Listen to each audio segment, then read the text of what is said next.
नमस्कार दोस्तों, स्वागत है आप सभी का एक बार फिर से हमारे यूट्यूब चैनल पे।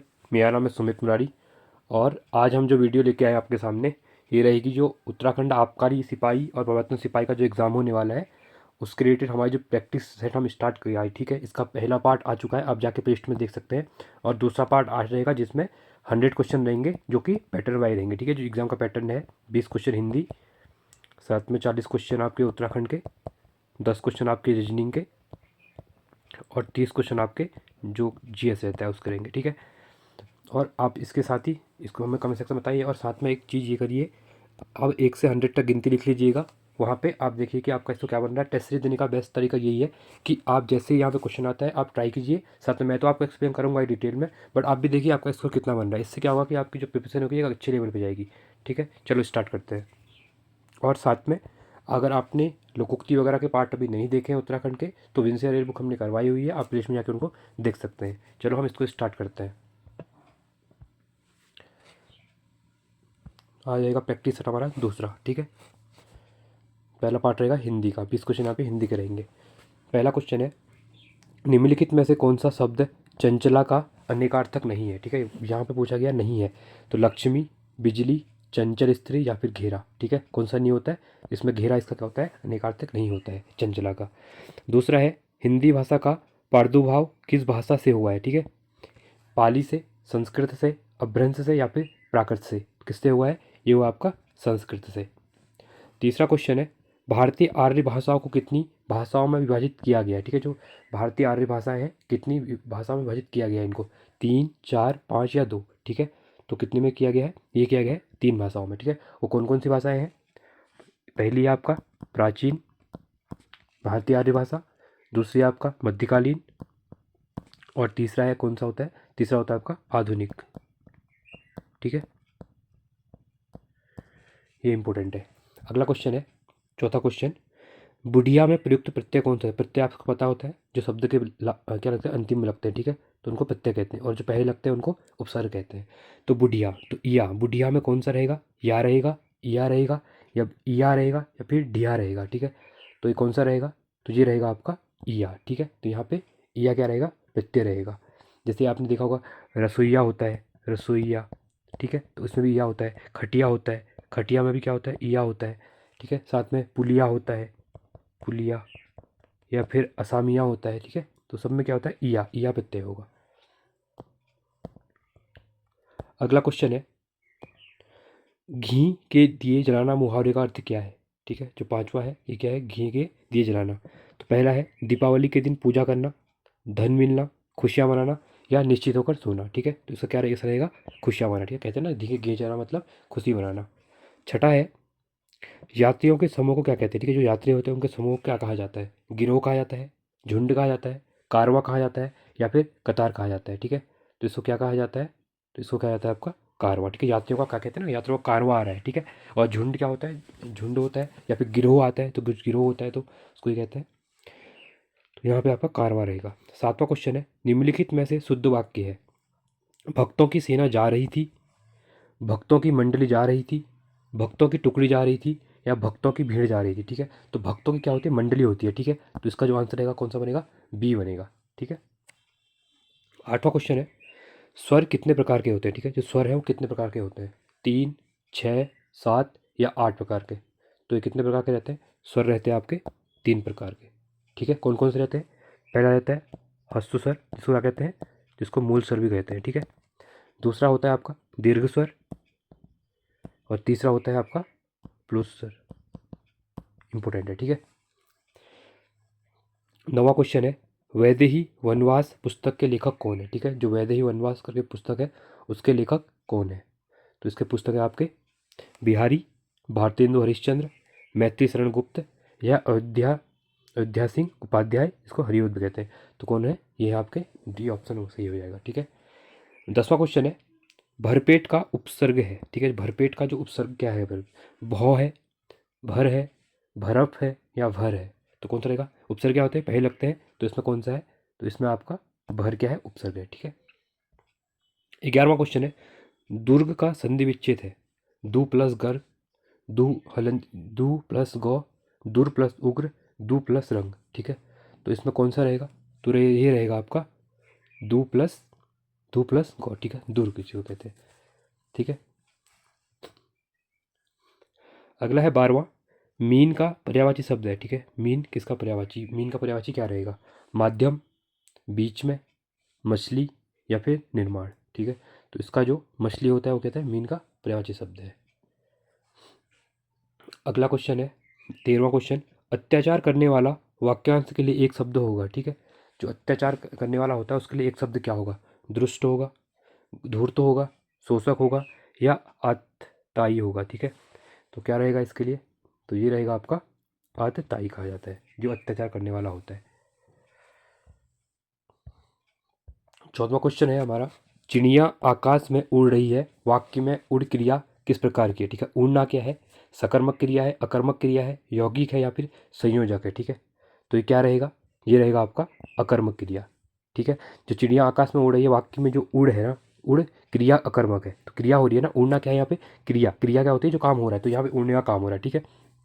तो इसलिए क्या होगा, क्योंकि क्रिया की कर्म की जो जो क्रिया होता है ना, उसमें क्या होता है कि क्रिया को कर्म की आवश्यकता नहीं पड़ रही है यहाँ पे, ठीक है, इसलिए। 15वां है, उमा नौकर से दूध मंगवाती है, वाक्यांश में कौन सी क्रिया है, ठीक है।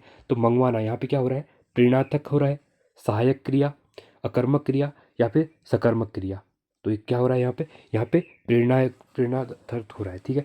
उमा नौकर से दूध मंगवा रही है, यहाँ पे देख सकते हैं, क्योंकि यहाँ पे जो उमा है ना वो क्या कर रही है, यहाँ पे उमा नौकर से दूध मंगवा रही है, ठीक है। तो वाक्य में क्या हो रहा है, जो प्रेरणार्थक क्रिया है, क्योंकि यहाँ पे जो कर्ता कौन है, यहाँ पे उमा है, ठीक है। कर्ता कौन है, उमा है। ये क्या कर रही है, स्वयं कार्य न क्रिया कर रही है, दूध दूध से क्या कर रही है, नौकर से क्या करवा रही है, काम करने के लिए प्रेरित कर रही है, इसलिए क्या होगा यहाँ पे प्रेरणार्थक क्रिया होगी।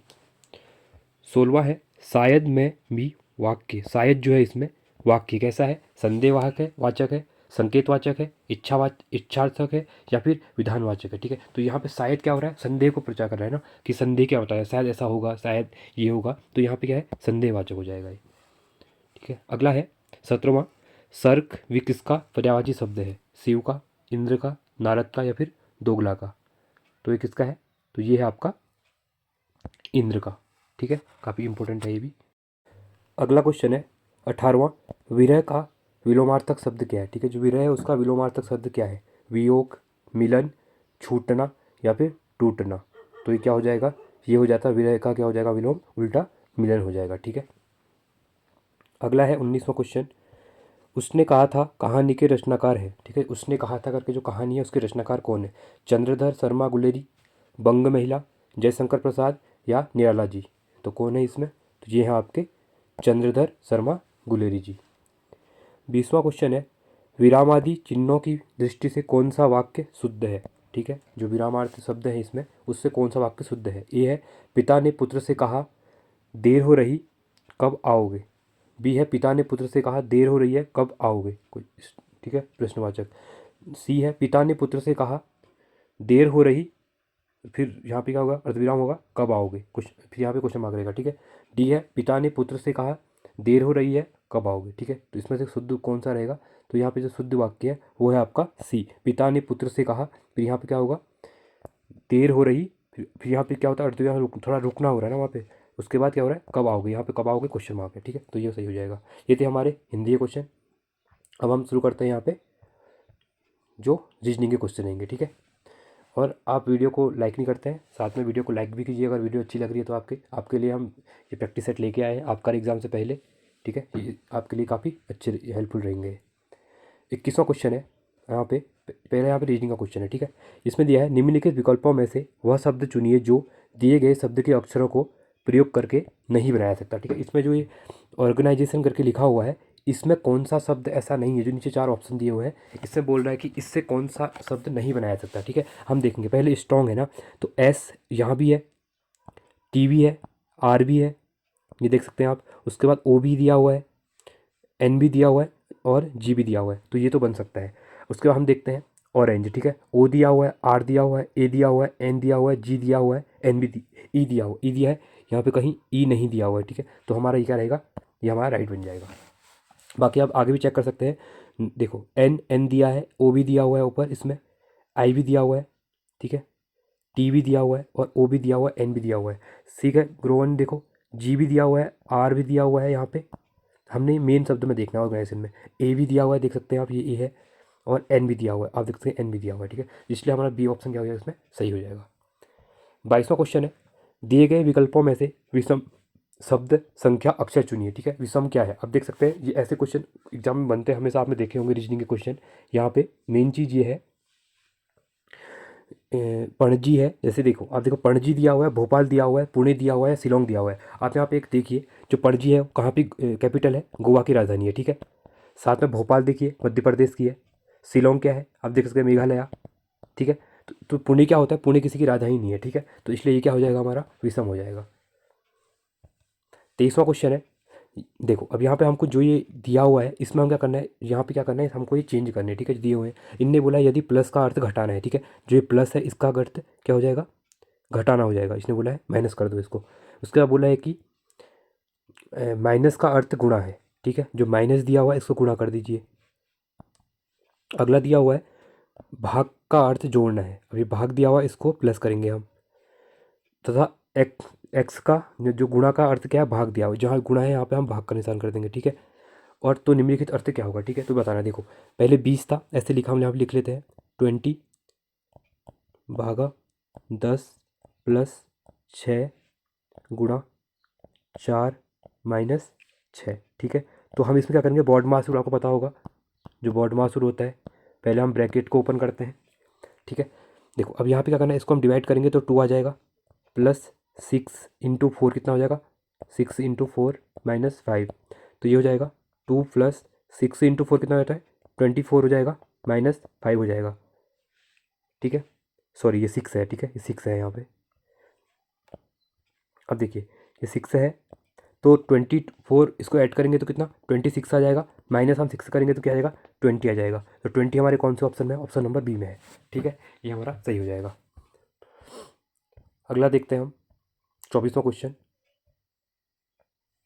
यदि फाइल को 4690 लिखा था, ठीक है। देखो जैसे ये क्या लिखा है इनने, FILE फाइल लिखा हुआ है, ठीक है। तो इसमें दिया हुआ है इनने, इसका 4 दिया हुआ है ऐप का, इसका 6 दिया हुआ है, इसका 9 दिया हुआ है, और ई का दिया हुआ है 0, ठीक है। सेम इनने बोला है कि लाइव को क्या करेंगे, LIFE। अब देखो यहाँ पे सिंपल है, अगर आप अल्फ़ाबेट देखते हो तो इनने क्या किया है, फाइल का आगे पीछे कर दिया, अल्फ़ाबेट दे दिया है। अब इसमें कौन सा लॉजिक लग रहा है वो एग्जाम के अकॉर्डिंग चेंज नहीं करेंगे, बट यहाँ पे हमारा डायरेक्टली बन रहा है। देखो जो F है ये हो जाएगा 4, ई का है हमारा 0, आई का हमारा 6 है, और एल का क्या था हमारा, ये देखिए एल जो है, एल का है 9, ठीक है। तो क्या बन रहा है 9640, तो 9640 है कहीं, यहाँ पे नहीं है, यहाँ पे भी नहीं है, यहाँ पे भी नहीं है, ये देखो यहाँ पे दिया हुआ है ऑप्शन नंबर डी 9640। तो हमारा ऑप्शन नंबर क्या हो जाएगा, ये हमारा राइट हो जाएगा, ठीक है। 25वां क्वेश्चन है, नीचे प्रश्न में एक अनुक्रम दिया गया है जिसमें एक पद लुप्त है, ठीक है। नीचे अनुक्रम दिया हुआ है, ये सीरीज टाइप दी हुई है, इसमें क्या एक क्या यहाँ पे जो क्वेश्चन मार्क दिया है लुप्त है, ठीक है। तो हमको इसको करना है कि यहाँ पे क्या आएगा। देखिए यहाँ पे 2 चीज़ें दी हुई हैं, अगर पहले आप देखते हो तो 4 और 8 के बीच में कितने का डिफरेंस है, 4 का है, ठीक है। तो 8 और 14 में कितने का डिफरेंस है, 6 का है। दो दो, अब देखो यहाँ पे 2 4 2 6, 2 का क्या हो रहा है, ऐड हो रहा है। तो अगले में देखो 14 और 22 में कितने का गैप है, बीच में 8 का गैप है। अब देखिए 4 2 6 प्लस 2 हो रहा है ना, तो 8, अगला क्या आ जाएगा हमारा, प्लस 10 होगा ना यहाँ पे। अगर हम 22 में 10 ऐड करते हैं तो कितना आ जाएगा, 32 हो जाएगा। तो ये हमारा ऑप्शन में कहीं 32 है, यहाँ पे नहीं है, यहाँ पे नहीं है, यहाँ पे नहीं है। तो ऑप्शन नंबर डी हमारा क्या हो जाएगा, राइट हो जाएगा यहाँ पे।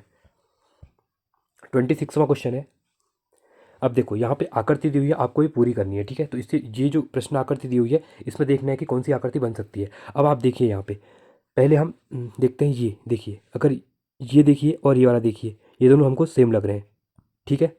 उसके बाद जो ये वाला फिगर है ये यहाँ पे बना हुआ है, और जो इस फिगर को हम अगर यहाँ पे रखते हैं, ठीक है, देखो इसको उठा के हमने जैसे यहाँ पे रखा तो ये कुछ इस टाइप से बन जाएगा। तो हमारा ऑप्शन ये सही बन रहा है, तो हमारा ये क्या हो जाएगा, राइट ऑप्शन हो जाएगा। यहाँ पे बन नहीं रहा है, आप देख सकते हैं यहाँ पर भी इतना छोटा कोई है नहीं, बन नहीं रहा है, और यहाँ पर भी इस टाइप से भी कोई फिगर है नहीं। 27वां क्वेश्चन है, दी गई श्रृंखला में अगली आकृति ज्ञात कीजिए, ठीक है। अब हमको देखना है जो ये प्रश्न आकृतियाँ दी हुई हैं, तो ये जो क्वेश्चन मार्क है यहाँ पे कौन सी आकृति आएगी। अब देखिए उत्तर आकृतियाँ ही दी हुई हैं, देखो पहले देखो ये कहाँ पे था, इधर पे था, इसको ABCD कभी भी ABCD लिख लिया करो, ABCD। सेम ये अब ये कहाँ चले गया, बी में चले गया, ठीक है। अब अगली बार में यहाँ सी में चले गया है, आप देख सकते हैं सेम। अगली बार में ये कहाँ पे आएगा, अब यहाँ पे आ जाएगा आपका, ये आ जाएगा यहाँ पे, ठीक है, यहाँ पे आ जाएगा, देख सकते हैं। ठीक है। तो यहाँ पे कहाँ पे है देखना पड़ेगा। देखो ये तो है नहीं, ये भी है नहीं, ये गलत हो जाएगा। और ये देखो ये हमारा ऐसे बना हुआ है, ऐसे नहीं बनेगा। देखो ये क्या बन रहा है, नीचे को बन रहा है ऐसे, तो यहाँ पे भी क्या बनेगा हमारा, ऐसे बनेगा। तो ये हमारा क्या बन जाएगा, राइट बन जाएगा, सी वाला। ठीक है, आई होप आपको समझ में आ रही होगी वीडियो। अगला क्वेश्चन है 28वां क्वेश्चन। दी गई प्रश्न आकृति 4 उत्तर आकृतियों में से एक सन्निष्ठ है। ठीक है, अब देखना है आपकी जो ये अंदर का जो फिगर बना हुआ है, इसको देखना है कि इसमें ये जो फिगर है सेम इनमें से कहाँ पे बन रहा है। 4 दिए हुए हैं जो, देखिए यहाँ पे ऐसा कुछ बन नहीं रहा है। ठीक है, इस टाइप से कुछ बन नहीं रहा है, यहाँ पे नहीं बन रहा है, यहाँ पर तो कुछ है नहीं ऐसा। देखिए आप देख सकते हैं क्रॉस का निशान कहीं पे नहीं है यहाँ पे, तो ये भी गलत हो जाएगा हमारा। यहाँ पर भी क्रॉस का निशान है नहीं। अब यहाँ पे आप देखिए, अगर आप सोच रहे होंगे कि ये वाला बना है बट यहाँ पे नहीं है, देखो ऐसे नहीं बनेगा। अगर इसको आप उल्टा देखते हैं, ठीक है, अब इसको आप ऐसे देखते हैं, देखो मैं आपको बता रहा हूँ, ये देखो ये बना हुआ है, ये बना हुआ है, ये बना हुआ है, ये बना हुआ है, देखो ये सेम यहाँ बन गया है। तो इसका आंसर ये सही हो जाएगा। आपको वहाँ पे सोचना है कि फिगर कैसे बन रहा है। ठीक है, रीजनिंग में ये होता है, आंसर हमारे सामने होता है बट वहाँ पे अपना सा दिमाग को यूज करके थोड़ा सा उसको क्या करना है, हमको अपना देखना है कि लॉजिक कैसे वो फिगर को बन रहा है, वो कैसे भी बन सकता है। देखो यहाँ पे इसने इस टाइप से दिया था, हमने ऊपर से ऐसे बना दिया है। अगला है, दिए गए विकल्पों में से विषम आकृति चुनिए। ठीक है, देखो यहाँ पे क्या है, 4 है, एक दूसरे के सब समान है, देख सकते हैं। अगले वाले में भी सब समान है, 4 के 4 भुजाएं समान है। अब यहाँ पे देखिए ये भी समान, ये भी ठीक है, ये भी सेम है, ये भी ठीक है। बट यहाँ पे क्या है, देखो ये दोनों सेम है पर ये दोनों एक दूसरे के अपोजिट हो गए हैं। जैसे ये नीचे को आई थी तो ये ऊपर को चली गई थी, और यहाँ पे देखिए यहाँ पे नीचे को थी तो ये भी नीचे को थी। तो यहाँ पे सब में से अलग कौन है, ये वाली अलग है, तो ये हमारा क्या हो जाएगा, आंसर हो जाएगा। अगला है 30वां क्वेश्चन। निम्न नीचे आकृतियों का एक समुच्चय दिया गया है जिनका वर्गों में समूहीकरण किया जा सकता है। ठीक है, अब देखिए यहाँ पे बोल रहा है कि जो इतने ये फिगर दिए हुए हैं इसमें से कौन कौन एक जैसे हैं। देखो आप देख सकते हैं, ये जो लाइन वाली यहाँ पे कोई दूसरी नहीं है तो इसको कट कर दो आप। ब्लैंक वाला कोई दूसरा ब्लैंक वाला है नहीं तो इसको भी कट कर दो, दो तो कैंसिल हो गए। अब देखिए आप यहाँ पे देखते हैं कमल वाली एक ही है, ठीक है, ये भी यहाँ पे दूसरी कोई फिगर है नहीं, तो 3 तो डायरेक्टली एलिमिनेट हो गए। उसके बाद आप ये डॉट वाला देखिए, बीच में कहीं पे है, यहाँ ऊपर है, इसमें यहाँ बीच में नहीं है, तो दूसरा यहाँ पे है नहीं, यहाँ पे है नहीं, तो ये भी क्या है, कैंसिल हो जाएगा। अब बचे हमारे पास फर्स्ट, फोर्थ, फिफ्थ और एट्थ बच गए हैं। तो देखिए अब यहाँ पर आपको सिमिलरिटी दिख रही होगी। यहाँ पे देखिए पहले वाले में यहाँ पे क्या है कि बॉक्स बना हुआ है, यहाँ पे गोल बिंदी बनी हुई है और डबल है, तो ये भी गलत, दो अलग अलग है दोनों। अब उसके बाद आप 5वां और 8वां देखिए, देखिए सेम फिगर है, सेम फिगर है, बीच में बॉक्स है, यहाँ भी बॉक्स है, यहाँ पे डॉट ये बने हुए हैं त्रिभुज छोटे वाले, यहाँ बने हुए हैं, तो मतलब 5वां और 8वां क्या है हमारे सही हो जाएंगे। ठीक है, तो ऑप्शन में देखते हैं हमारा कोई भी नहीं है ऑप्शन। देखिए ये गलत हो गया, ये भी गलत हो गया। ठीक है, उसके बाद कौन सा था हमारा,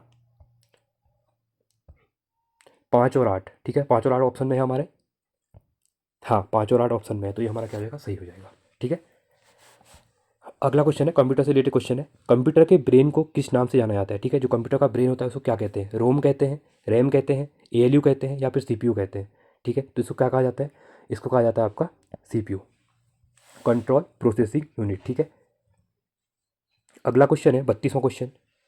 कंप्यूटर प्रोग्राम में एरर को, ठीक है, जो एरर होता है को कहते हैं, क्या कहते हैं, वायरस कहते हैं, बग कहते हैं, कैश कहते हैं या फिर बीट कहते हैं। ठीक है, तो क्या कहा जाता है, तो इसको कहा जाता है आपका, क्या कहते हैं, बग कहते हैं। ठीक है, जो कंप्यूटर प्रोग्राम में एरर वगैरह आती है उसको क्या कहते हैं, बग आ गया। ठीक है, तो एरर आ गया, बग आ जाता है वो। 33वां क्वेश्चन है, निम्न में से कौन सी कंप्यूटर लैंग्वेज एक गणितीय ओरिएंटेड जिसका प्रयोग वैज्ञानिक समस्याओं के लिए किया जाता है। ठीक है, जो जो कंप्यूटर लैंग्वेज में एक गणितीय क्या है, ओरिएंटेड है, वो क्या है जिसका उपयोग वैज्ञानिक समस्या में किया जाता है। कोबोल है, पास्कल है, फोटोन है या फिर लोगो है। ठीक है, तो वो कौन सा रहता है, तो ये रहता है आपका फोटोन। ठीक है, इंपॉर्टेंट क्वेश्चन है, कंप्यूटर क्वेश्चन ऐसे आजकल बन रहे हैं।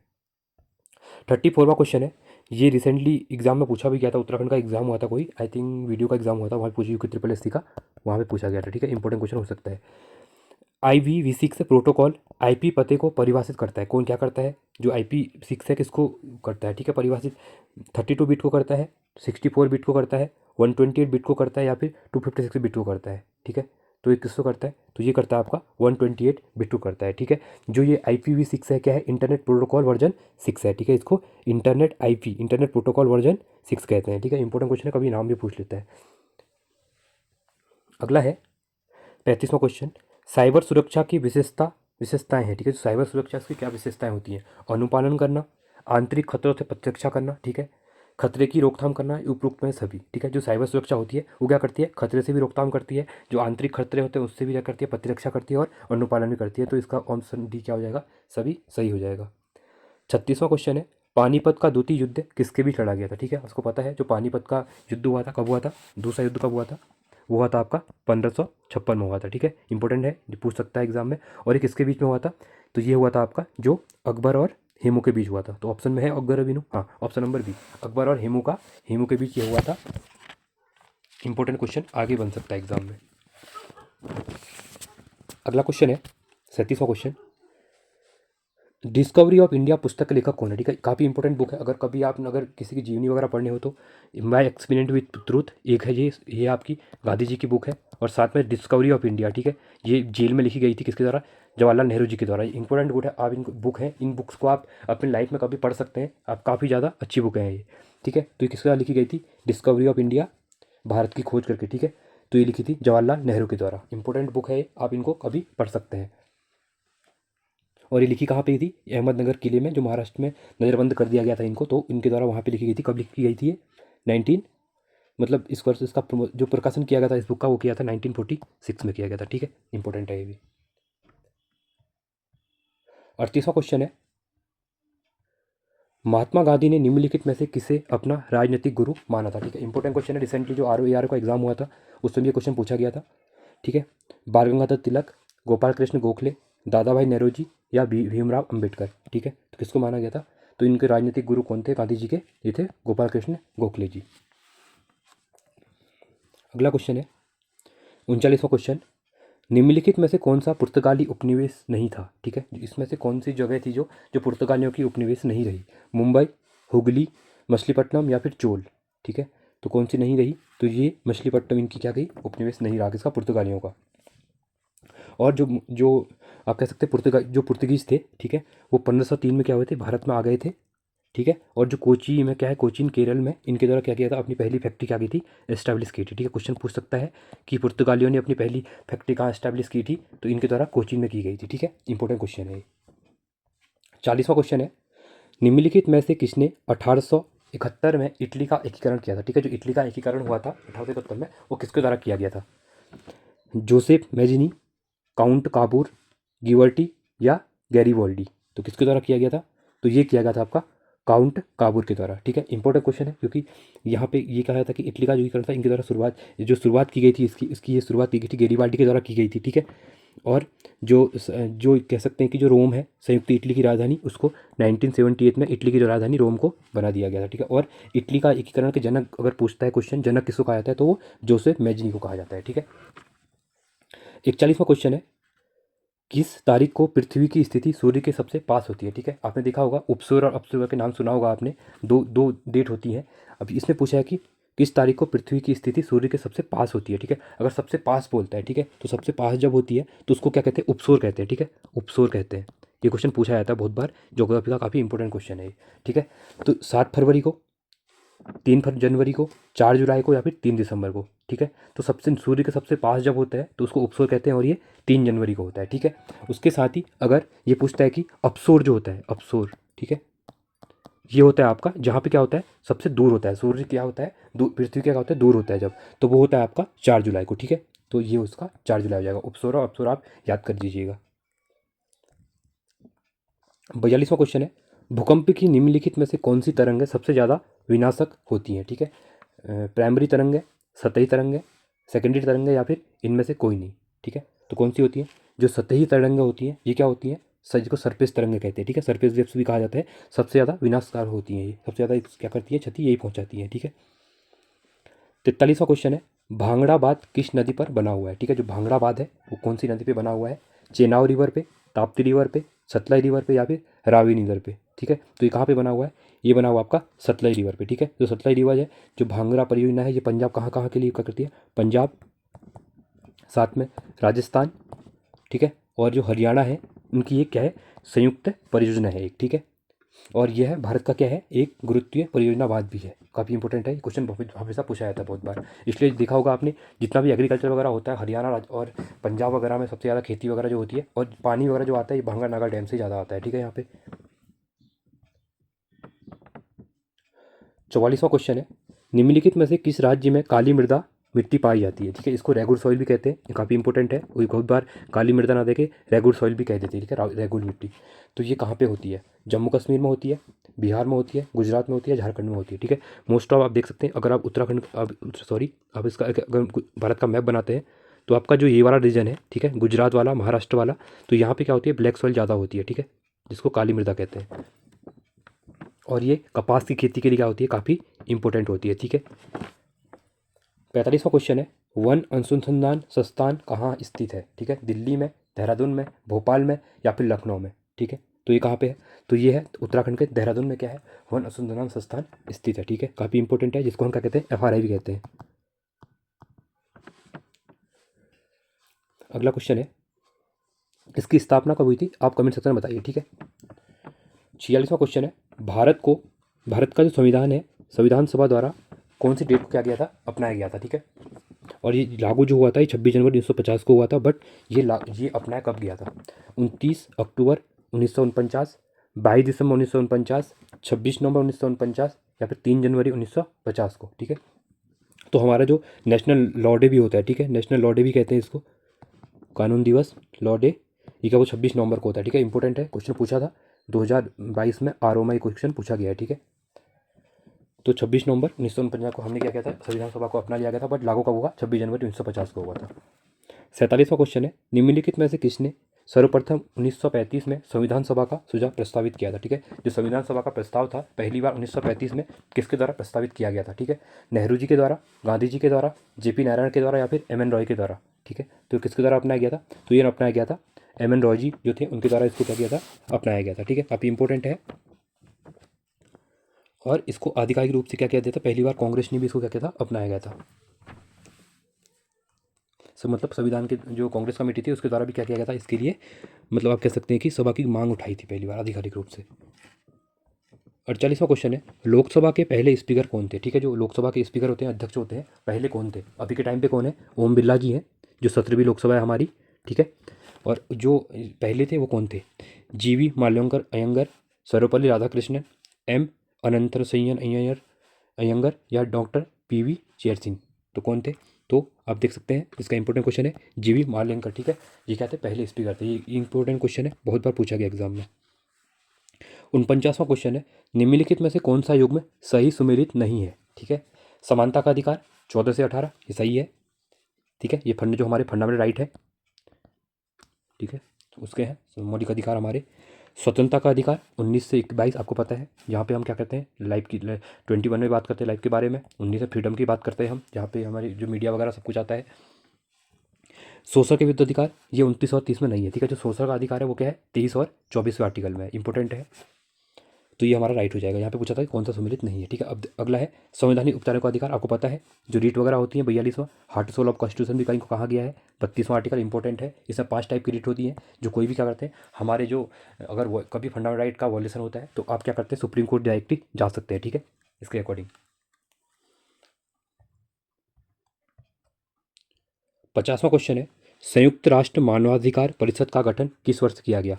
जून 2006, अगस्त 2008, सितंबर 2009, मई 2003 में? ठीक है, तो ये कब किया गया था? तो ये किया गया था आपका जून 2006 में किया गया था। और इसके टोटल सदस्य कितने होते हैं? 3 साल के लिए क्या होते हैं, इसका टर्नओवर रहता है 3 ईयर के लिए, और इसके जो मेंबर हैं टोटल वो कितने हैं, 47 सदस्य हैं। ठीक है, 51वां क्वेश्चन है, भारत में राजकोषीय नीति का सूत्रधार कौन होता है? जो भारत की राजकोषीय नीति है उसके जो सूत्रपात किसके द्वारा होता है उसका? ठीक है, RBI के द्वारा, भारतीय रिजर्व बैंक के द्वारा, वित्त मंत्रालय के द्वारा जो फाइनेंस मिनिस्ट्री है, या SEBI के द्वारा, एक्सचेंज बोर्ड ऑफ इंडिया जो है इसके द्वारा, या फिर नीति आयोग के द्वारा? ठीक है, तो कौन होता है इसका सूत्रधार? तो ये होता है आपका वित्त मंत्रालय। ठीक है, इंपॉर्टेंट क्वेश्चन है।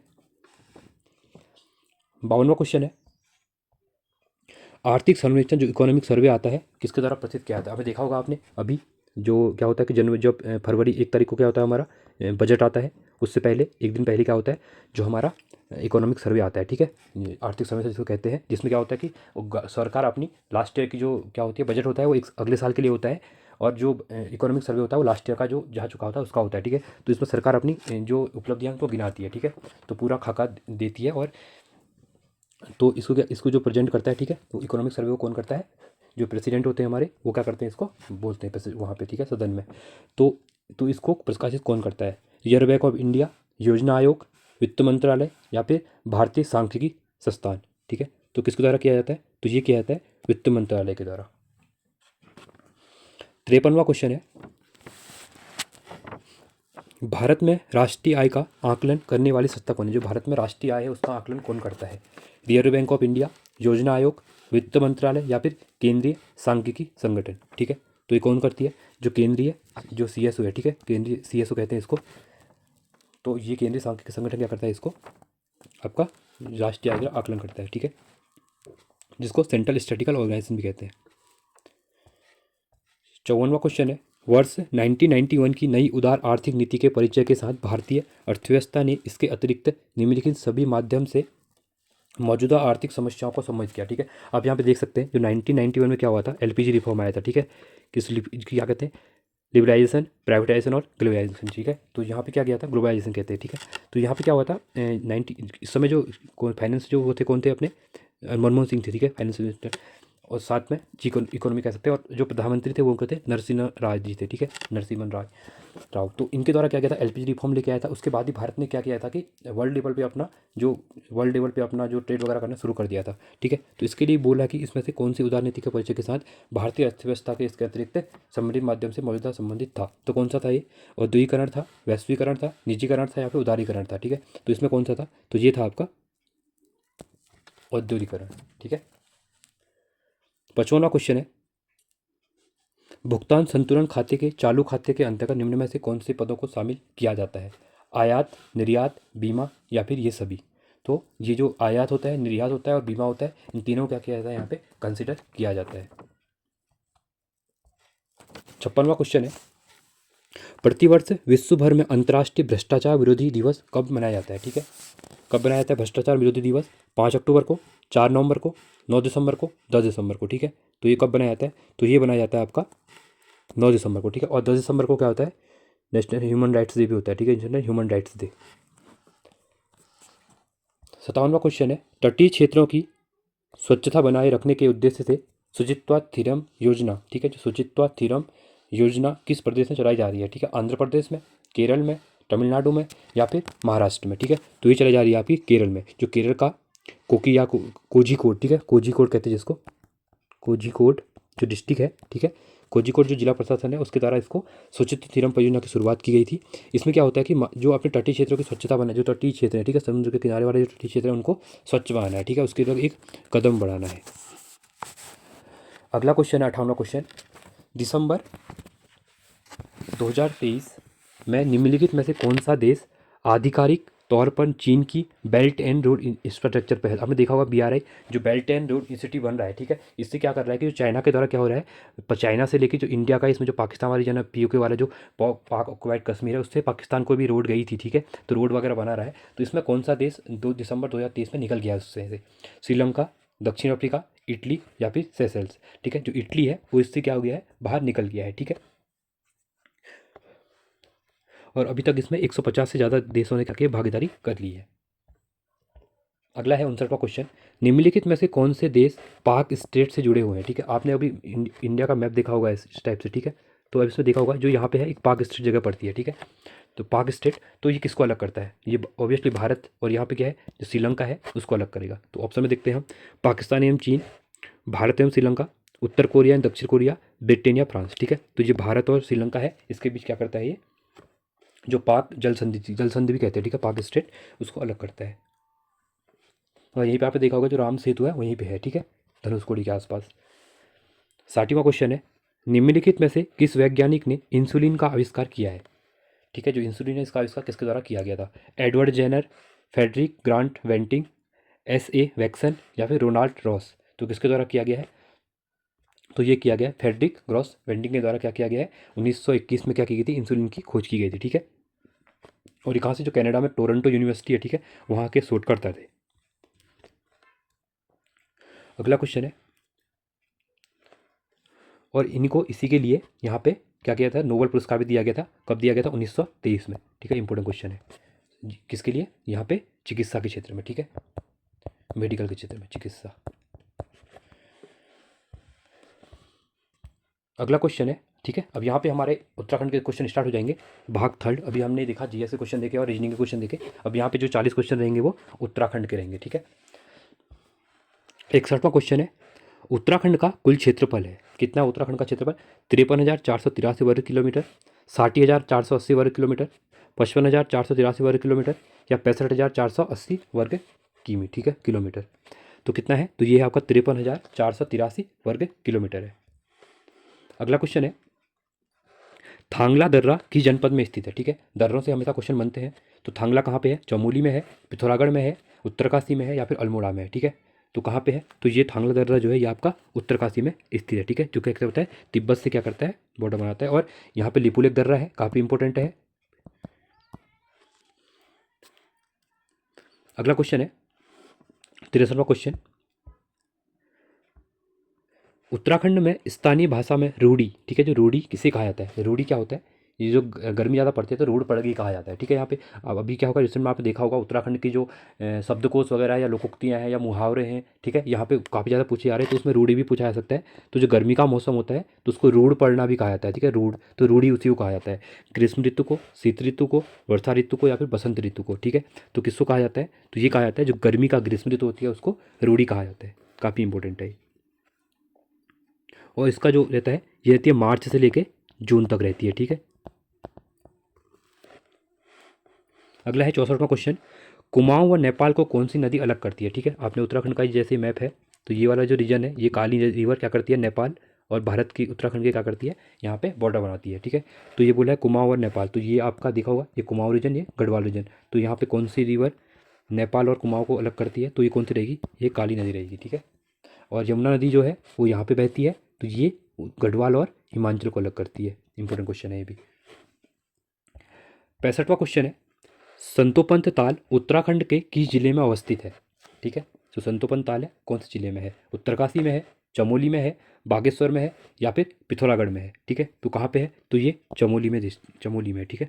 और ये कैसा है? ये त्रिकोण आकार का है, ठीक है। ये क्वेश्चन पूछता है कि जो संतोपंत ताल कैसा है, तो ये त्रिकोण आकार का है। और जो आपने देखा होगा संतोपत ताल से का जो अलकनंदा नदी का उद्गम भी पूछता है कभी कभी, तो अलकनंदा नदी भी कहाँ से निकलती है? ये भी संतोपत ताल से ही निकलती है, ठीक है।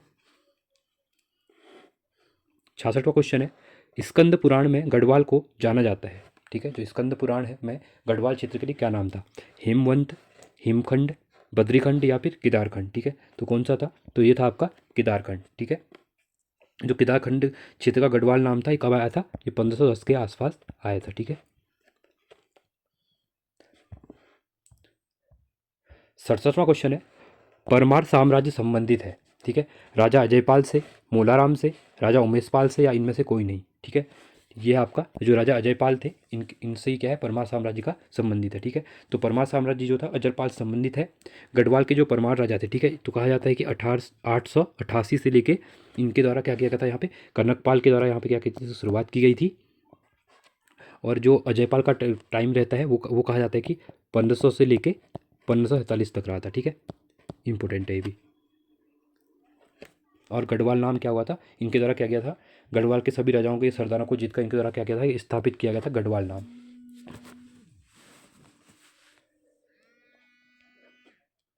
अगला क्वेश्चन है 68वां क्वेश्चन, राजा सोमचंद्र किस साम्राज्य से संबंधित थे? ठीक है, जो राजा सोमचंद्र थे किस साम्राज्य से संबंधित थे? पाल साम्राज्य, चंद साम्राज्य, यादव साम्राज्य या इनमें से कोई नहीं, ठीक है। तो ये थे आपके जो चंद साम्राज्य था चंपावत में, ठीक है, कुमाऊं में, उसको राजा सोमचंद्र के द्वारा ही कहा जाता है कि इसकी नींव रखी गई थी चंद साम्राज्य की। 69वां क्वेश्चन है, श्रीनगर गढ़वाल में स्थित अजयपाल का राजभवन किस वर्ष भूकंप के कारण क्षतिग्रस्त हुआ था? ठीक है, 1805 में, 1808 में, 1803 में या फिर 1815 में, ठीक है। तो कहा जाता है कि जो 8 सितंबर 1803 को क्या हुआ था, काफ़ी ज़्यादा भयंकर 9 पॉइंट स्केलर क्वांटिटी पे 9 स्केलर बोला जाता है, ठीक है, रिएक्टर स्केल पे। तो 1803 में क्या हुआ था, यहाँ पे भूकंप आया जिसमें जयपाल का राजभवन क्या हो गया था, क्षतिग्रस्त हो गया था, ठीक है। 70वां क्वेश्चन है, टिहरी गढ़वाल में दांडक आंदोलन संबंधित था, ठीक है, कृषकों से, मजदूरों से, सेना से या फिर इनमें से कोई नहीं, ठीक है। तो ये आपका कृषकों से संबंध था। क्वेश्चन पूछता है कि दांडक आंदोलन का संबंध किससे है, तो कृषकों से है, ठीक है। 71वां क्वेश्चन है, टिहरी बांध किस नदी पर अवस्थित है? अलकनंदा पे, भागीरथी पे, यमुना नदी पे या फिर मंदाकिनी नदी पे? ठीक है, जो टिहरी बांध है तो ये आपका भागीरथी नदी पे अवस्थित है। ठीक है, जो टिहरी विकास परियोजना है ये प्राथमिक बांध है यहाँ, और सबसे ऊंचा बांध भी है कहते उत्तराखंड का 260.5 मीटर के यहाँ ऊंचा बांध है, और ये विश्व का क्या है, 5वां सबसे ऊंचा बांध है। और इसकी कैपेसिटी वगैरह पूछता है, क्षमता के बारे में पूछता है, तो ये है आपका 2400 मेगावाट। ठीक है, पूछा जाता है। इसमें 3 परियोजनाएं हैं इसके अंदर, 1000 की है, 1000 की है, और साथ में एक 400 की है मेगावाट की। ठीक है, अगला है 72वां क्वेश्चन, निम्न में से कौन सा एक युग्म सुमेलित नहीं है? ठीक है, देखिए, लोहारी नाग पाला परियोजना उत्तरकाशी में, पाला मनेरी परियोजना उत्तरकाशी में, किसोबात परियोजना देहरादून में, डी है उपरोक्त में से कोई नहीं। ठीक है, तो कौन सी हो जाएगी? तो ये आपका देख सकते हैं, लोहारी परियोजना कहाँ पे, उत्तरकाशी में ही है। पाला मनेरी परियोजना भी आपके उत्तरकाशी में ही है। ठीक है, साथ में, और किसोबात परियोजना भी देहरादून में ही है। तो ये तीनों क्या है, ये तीनों सही है, तो यहाँ पे कोई भी नहीं होगा। ठीक है, 73वां क्वेश्चन है, निम्न में से कौन सा जिला उत्तराखंड का चाय विकास बोर्ड योजना में शामिल है? ठीक है, देहरादून, बागेश्वर, अल्मोड़ा या बीएनसी? ठीक है, तो इसमें जो ऑप्शन है, बागेश्वर में भी चाय विकास बोर्ड की योजना के शामिल है और अल्मोड़ा भी है। ठीक है, तो बीएनसी इसका क्या हो जाएगा, राइट आंसर हो जाएगा। 74वां क्वेश्चन है, उत्तराखंड में नई औद्योगिक नीति कब जारी की गई थी? ठीक है, जो उत्तराखंड की नई औद्योगिक नीति आई थी वो कब आई थी? इंडस्ट्रियल पॉलिसी जो कहते हैं। ठीक है, 26 मार्च 2013, 19 अगस्त 2013, 1 जुलाई 2013, 1 मार्च 2013? ठीक है, तो ये कब हुई थी? 26 मार्च 2013 को आई थी। इंपॉर्टेंट है। 75वां क्वेश्चन है, निम्न में से कौन सा म्यूजिकल इंस्ट्रूमेंट है? ठीक है, चौफला, हुड़का, छोलिया, इनमें से कोई नहीं। ठीक है, तो कौन सा है? तो ये है आपका हुड़का। हुड़का क्या है, एक म्यूजिकल इंस्ट्रूमेंट है। ठीक है, उत्तराखंड का एक प्रसिद्ध म्यूजिकल इंस्ट्रूमेंट भी है, जो भरत मुनि की क्या है, कृत नाट्य शास्त्र है। ठीक है, तो इसमें भी उसका प्रथम बार इसका क्या किया है, उल्लेख किया गया है। ठीक है, यहाँ पे देख सकते हो जो नाट्य शास्त्र है वहाँ पर भी किसका है, ये भरत मुनि का है। ठीक है, भरत मुनि नृत्य, और ये कुमाऊँ में, खासकर उत्तराखंड में कुमाऊँ में ज़्यादा प्रसिद्ध है। 76वां क्वेश्चन है, उत्तराखंड में चित्रकला के अंतर्गत पद्मश्री प्राप्त करने वाले प्रथम व्यक्ति कौन थे? ठीक है, जो चित्रकला के अंदर पद्मश्री प्राप्त हुआ किया था, पहले व्यक्ति कौन थे? नारायण सिंह थापा, यशोधर मठवाल, केशवदास अनुरागी या फिर रणवीर सिंह बिष्ट? ठीक है, तो कौन थे? तो ये थे जो रणवीर सिंह बिष्ट जी थे, इनको पहली बार चित्रकला के अंतर्गत उत्तराखंड के पहले व्यक्ति थे जिनको पद्मश्री दिया गया था। और ये कब दिया गया था इनको? 1991 में दिया गया था। ठीक है, 77वां क्वेश्चन है, पर्वत श्रृंखलाओं में घास काटते समय समूहकों द्वारा कौन सा नृत्य किया जाता है? ठीक है, जो पर्वत श्रृंखलाओं में जो घाट जब काटे जाता है घास, तो समवयस्कों द्वारा जो गीत नृत्य किया जाता है वो कौन सा किया जाता है? चांचरी, घसियारी, चैती या फिर बनवारा? तो कौन सा किया जाता है? तो ये किया जाता है आपका घसियारी। घसियारी, ठीक है, घसियारी, घास काटने से आप याद कर सकते हैं घसियारी, जिसको घाट काटते हैं तो घसियारी भी कहा जाता है। तो ये नृत्य भी किया जाता है। ठीक है, उनके द्वारा। 78वां क्वेश्चन है, निम्न में से कौन सा नृत्य स्त्री पुरुषों द्वारा चांदनी रात में किया जाता है? ठीक है, चांचरी नृत्य, थाली नृत्य, जात्रा नृत्य या फिर जागर नृत्य? तो ये कौन सा नृत्य किया जाता है? चांचरी नृत्य किया जाता है। ठीक है, इंपॉर्टेंट है ये भी। 79वां क्वेश्चन है, तुंगनाथ में शिव के किस अंग की पूजा की जाती है? ठीक है, आपको पता होगा, जो तुंगनाथ है, बद्रीनाथ है, केदारनाथ है, जहाँ पर भी मधमेश्वर है, जहाँ पर भी पूजा वगैरह की जाती है, ठीक है, इनकी शिव की, तो कौन अलग अलग अंग की पूजा की जाती है? तो इसमें जो तुंगनाथ है वहाँ पे किसकी पूजा की जाती है? भुजाएं, मुंह, नाभि या केस? ठीक है, तो तुंगनाथ में आपकी भुजाओं की पूजा की जाती है। काफ़ी इंपॉर्टेंट है। और ये मंदिर कितना मीटर हाइट पे है? 3685 मीटर की ऊंचाई पे है, और विश्व का सबसे ऊंचाई स्थित क्या है, हिंदू मंदिर भी है ये। और कहाँ तुंगनाथ कहाँ पड़ता है? ये पड़ता है आपका रुद्रप्रयाग में। ठीक है,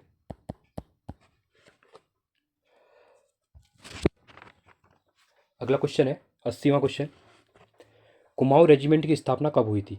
वर्ष 1936 में, वर्ष 1945 में, वर्ष 1940 में या वर्ष 1918 में? ठीक है, तो वर्ष 1945 में क्या हुई थी? कुमाऊं रेजिमेंट की स्थापना हुई थी। 81वां क्वेश्चन है, वन अनुसंधान संस्थान देहरादून को डीम्ड विश्वविद्यालय का दर्जा किस वर्ष से दिया गया? ठीक है, वर्ष 1987, वर्ष 1989, वर्ष 1991 या वर्ष 1993 में? तो कब किया गया था? तो ये दिया गया था आपका वर्ष 1991 में। 82वां क्वेश्चन है, विश्वविद्यालय राज्य का अग्रिम शिक्षण संस्थान है जो एक शीर्ष शोध संस्थान भी है। इसका परिसर निम्न में से किस स्थान पर है? नहीं है, ठीक है, नहीं है बोला गया है। अल्मोड़ा में, नैनीताल में, चमोली में या फिर भीमताल में। तो ये कहाँ पे नहीं है? तो ये नहीं है आपका, चमोली में नहीं है, ठीक है। काफ़ी इंपॉर्टेंट है, क्वेश्चन भी क्या करते हैं कभी पूछा जा सकता है। अगला क्वेश्चन है 83वां क्वेश्चन। लुएलथाप गुफा यह शैल चित्र उत्तराखंड के किस जिले में स्थित है? ठीक है, लुएलथाप गुफा कहाँ पे है? वहाँ पे शैल चित्र वगैरह है, ठीक है। चमोली में, उत्तरकाशी में, अल्मोड़ा में या फिर पिथौरागढ़ में। तो ये कहाँ पे है? तो अल्मोड़ा में है लुएलथाप गुफा है।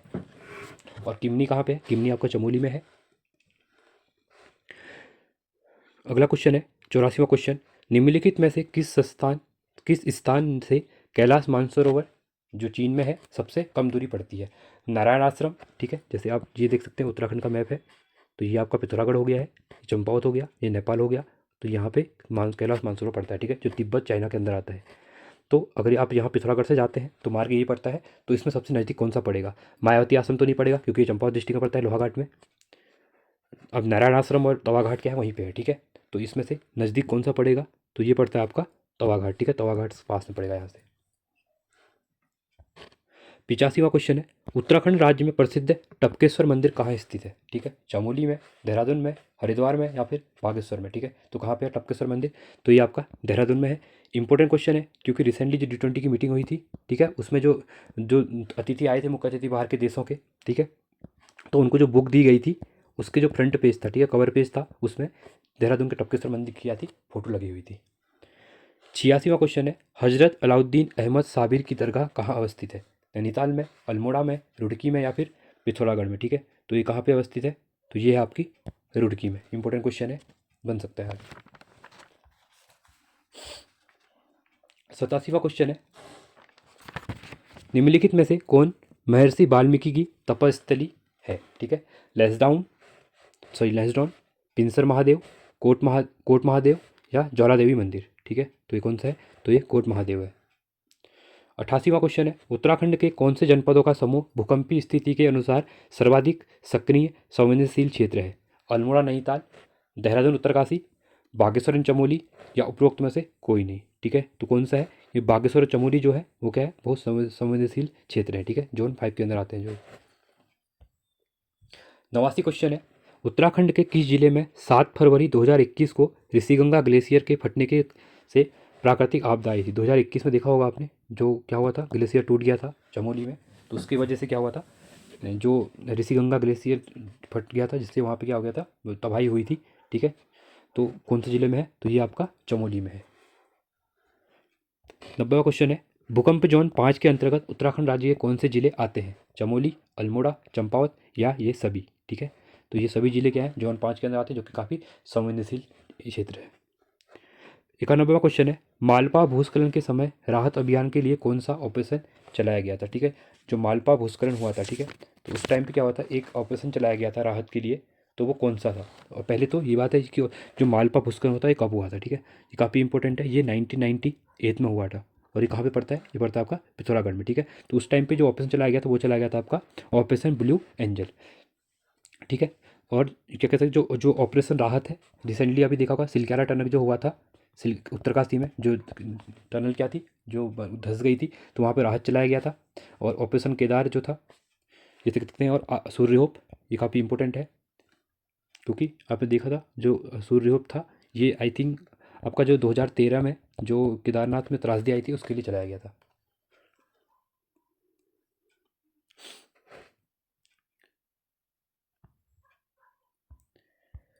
अगला क्वेश्चन 92 क्वेश्चन है। उत्तराखंड के किस स्थान पर वन्य जंतु रक्षक प्रशिक्षण केंद्र स्थापित किया गया था? नैनीताल में, अल्मोड़ा में, कालागढ़ में। तो ये कहाँ पे किया गया है? तो ये किया गया है कालागढ़ में, ठीक है। 93वां क्वेश्चन है। बुनकरों के उत्पादन में वृद्धि, तकनीकी कौशल एवं आधुनिकीकरण हेतु उत्तराखंड में कौन सी योजना संचालित है? दीनदयाल हथकरघा योजना, जनश्री बीमा योजना, सामूहिक बीमा योजना या फिर इनमें से कोई नहीं, ठीक है। तो इनमें से कोई नहीं है। आप कमेंट सेक्शन में बताइए मुझे ये कौन इसकी स्कीम का नाम क्या है, ठीक है। 94वां क्वेश्चन है। राज्य में राजकीय नारी निकेतन का संचालन किस तरह की महिलाओं की सहायता एवं पुनर्वास हेतु किया जा रहा है? भिक्षावृत्ति में फंसी महिलाएं, वेश्यावृत्ति में फंसी महिलाएं, घरों में उपेक्षित महिलाएं, हिंसा के शिकार महिलाएं, ठीक है, तो इसमें कौन सी महिलाएं हैं, तो ये है आपकी जो वेश्यावृत्ति में फंसी महिलाएं हैं, उनके लिए स्कीम चलाई जा रही है पुनर्वास के लिए। 95वां क्वेश्चन है, उत्तराखंड का सबसे कम अनुसूचित जाति वाला जिला कौन सा है, ठीक है, जहाँ पे एससी क्या है, पॉपुलेशन सबसे कम है, तो अल्मोड़ा में, चंपावत में, नैनीताल में या फिर उधम सिंह नगर में, ठीक है, तो यहाँ पे क्या है, चंपावत में सबसे कम है, और शेड्यूल्ड ट्राइब, ठीक है, जनजाति सबसे ज़्यादा कहाँ पे है, ये उधम सिंह नगर में करती है, थारू जनजाति है। 96वां क्वेश्चन है, भूस्खलन के कारण चर्चा में रही सिलक्यारा सुरंग में बचाव कार्य करने वाले अर्नोल्ड डिस्क, ये इंपॉर्टेंट क्वेश्चन रह सकता है आगामी एग्जाम के लिए, क्योंकि काफ़ी ज़्यादा न्यूज़ में था। जो अर्नोल्ड डिस्क थे ये किस देश के निवासी थे, ठीक है, ऑस्ट्रिया, ये टनल एक्सपर्ट थे, ये आए थे अभी जब क्या हुआ था कि 12 नवंबर को जब सिलक्यारा टनल में जो 41 क्या थे मजदूर फंस गए थे, उसके लिए ऑस्ट्रिया, ऑस्ट्रेलिया, स्वीडन या फिर न्यूजीलैंड, ठीक है, तो ये कहाँ से थे, तो ये थे आपके ऑस्ट्रिया के थे, ठीक है, ऑस्ट्रेलिया के, नॉट ऑस्ट्रिया, ऑस्ट्रेलिया। 97वां क्वेश्चन है, उत्तराखंड में वर्ष 2024 में होने जा रहे 38वें राष्ट्रीय खेलों का आयोजन 7 स्थानों पर प्रस्तावित है, इनमें से कौन सा स्थान उस सूची में शामिल नहीं है, ठीक है, ये उत्तराखंड के गौरव की बात है। 2024 में जो क्या है, जो राष्ट्रीय खेल नेशनल गेम्स होने वाले हैं 38वें, वो भारत में, सॉरी, वो उत्तराखंड में होने वाले हैं, इसकी मेजबानी उत्तराखंड करने वाला है, ठीक है, तो इसमें कौन सी जगह पे ये प्रस्तावित नहीं है, 7 जगह होने वाले हैं, याद रखिएगा आप, ये क्वेश्चन बन सकता है कि उत्तराखंड में कितनी जगह पे होने प्रस्तावित है, ठीक है, तो 7 जगह प्रस्तावित है। देहरादून में कहाँ पे नहीं है बोला गया, ठीक है, देहरादून में, ऋषिकेश में, हरिद्वार में या फिर नरेंद्र नगर में, तो ये कहाँ पे नहीं होने वाले हैं, ये नरेंद्र नगर में नहीं होने वाले हैं। तो ये 7 स्थान कौन कौन से हैं, देहरादून है, ऋषिकेश है, हरिद्वार है, हल्द्वानी है, ठीक है, हल्द्वानी होने वाले हैं, नैनीताल में होने वाले हैं, रुद्रपुर में होने वाले हैं, ठीक है, और साथ में जो गुलरबोझ झील है वहाँ पे होने वाले हैं, ठीक है, ये 7 जगह हैं। 98वां क्वेश्चन है, उत्तराखंड राज्य आंदोलनकारी व उनके आश्रितों की मूलभूत सुविधाओं और राजकीय सेवा में आरक्षण संबंधी विधेयक पर विचार के लिए किसकी अध्यक्षता में प्रवर समिति का गठन किया गया था, ठीक है, किया गया था, खंडूरी, रितु खंडूरी जी, प्रेमचंद अग्रवाल जी, उत्तराखंड के फाइनेंस मिनिस्टर हैं, रितु खंडूरी जी, ये कौन है, ये स्पीकर है विधानसभा की, मदन कौशिक या फिर धन सिंह रावत, ठीक है, तो ये जो प्रेमचंद अग्रवाल जी हैं इनकी अध्यक्षता में ये समिति का गठन किया गया है। 99वां क्वेश्चन है, निम्नलिखित में से उत्तराखंड के किस स्थान पर G20 शिखर सम्मेलन से संबंधित बैठकों का आयोजन किया गया, ठीक है, 3 जगह हुई थी उत्तराखंड में, पहले हम देख लेते हैं कौन सी जगह इनने बोला है आयोजन किया गया, रामनगर, अल्मोड़ा, नरेंद्र नगर या फिर ANC, ठीक है, तो रामनगर और नरेंद्र नगर में हुए थे, साथ में कहाँ पे हुए थे, ऋषिकेश में भी हुए थे, ठीक है, ये भी इंपॉर्टेंट है, 3 जगह हुआ था, तो इसे हो जाएगा 2 ऑप्शन सही हो जाएगा। लास्ट क्वेश्चन रहेगा हमारा आज का, हैदराबाद में आयोजित इंटरनेशनल न्यूट्री सीरियल कन्वेंशन में निम्नलिखित में से किस राज्य को मोटे अनाज क्षेत्र में निवेश को बढ़ावा देने वाले सर्वश्रेष्ठ राज्य का पुरस्कार दिया गया, ठीक है, तो कौन से राज्य को दिया गया मोटे अनाज के लिए, जो मिलेट के लिए, बिहार, राजस्थान, उत्तराखंड या केरल, ठीक है, तो इसमें उत्तराखंड सही आंसर है, सर्वश्रेष्ठ राज्य का पुरस्कार दिया गया मोटे अनाज के क्षेत्र में निवेश के लिए। आई होप आपको वीडियो अच्छी लगी होगी, आप कमेंट सेक्शन में बताइए कि आपका स्कोर कितना रहा, और ठीक है, और अपना यहाँ पे कमेंट सेक्शन में बताइए, और साथ में इसके रिलेटेड और वीडियो देखने के लिए आप वीडियो देख सकते हैं, और यहाँ पे प्ले लिस्ट बनी हुई है उनको भी देख सकते हैं। Thanks for watching.